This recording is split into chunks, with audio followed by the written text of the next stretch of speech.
सर्वांनाच आवडणारा प्रोटीनयुक्त नाश्ता, ज्यामध्ये मूग, मटकी आणि वाटाणे आहे.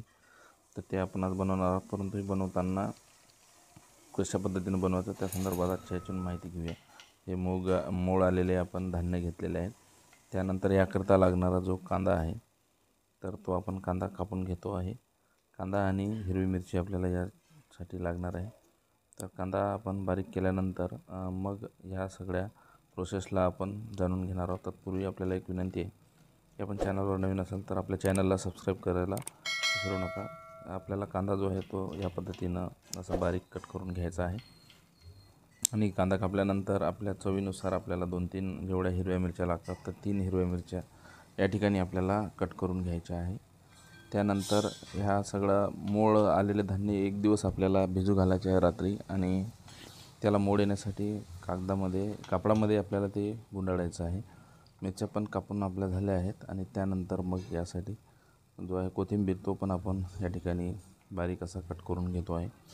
आणि हे सगळं प्रोटीनयुक्त जो आपला नाश्ता आहे तर तो आपण बनवायचा आहे. आणि यामध्ये आपल्याला जे तेल आहे तर ते 2-2.5 बुटले तेल या ठिकाणी घ्यायचं आहे.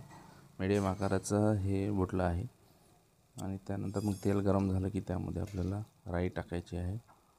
आणि राई टाकल्यानंतर आपण यामध्येच जिरं घालून घेणार आहोत. राई आणि जिरं व्यवस्थित झाल्यानंतर मग आपल्याला या ठिकाणी त्यामध्ये जे कांदा आहे तो कांदा आपल्याला टाकायचा आहे. कांदा आणि सोबतच आपल्याला मग मिरच्या पण या ठिकाणी टाकून घ्यायच्या आहे. तो व्यवस्थित गोल्डन ब्राऊन झाल्यानंतर मग आपल्याला व्यवस्थित पुढील जी प्रोसेस आहे त्यामध्ये मग इतर मसाले पण आपण टाकून घेणार आहोत. तर हा व्यवस्थित छान असा मिक्स करून आपल्याला घ्यायचा आहे.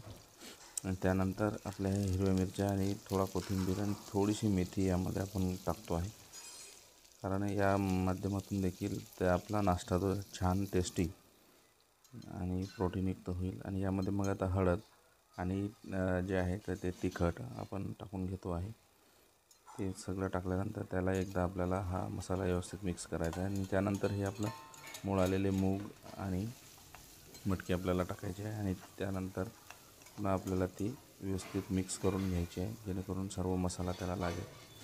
आणि मग जे आहे ते आपल्या नाश्त्यासाठी जे आपण वाटाणे पण भिजवून घेतलेले होते ते पण आपल्याला यामध्ये टाकून घ्यायचे आहे, जेणेकरून सर्व व्हिटॅमिन आपल्याला यामध्ये मिळतील. आणि एक छान असा नाश्ता आपला प्रोटीनयुक्त लहान मुलांसाठी तयार होईल, जेणेकरून त्याची छान अशी चव आपल्याला या माध्यमातून येणार आहे. त्यानंतर यामध्ये आपण मेथी आणि कोथिंबीर हे दोन्ही टाकून घेतो आहे.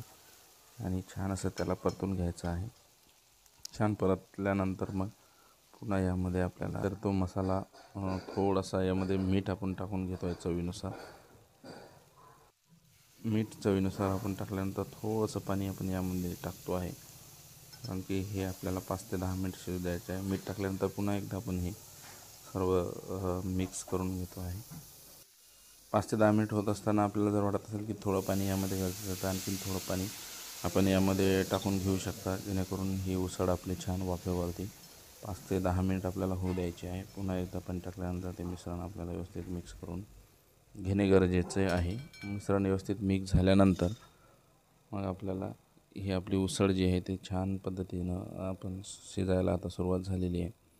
पाणी उकळायला लागलेलं आहे. आणि त्यानंतर मग आपल्याला झाकण ठेवून हे 5 ते 10 मिनिट आपल्याला होऊ द्यायचं आहे. 10 मिनिट त्यानंतर उसळ एकदा अशी करून बघा.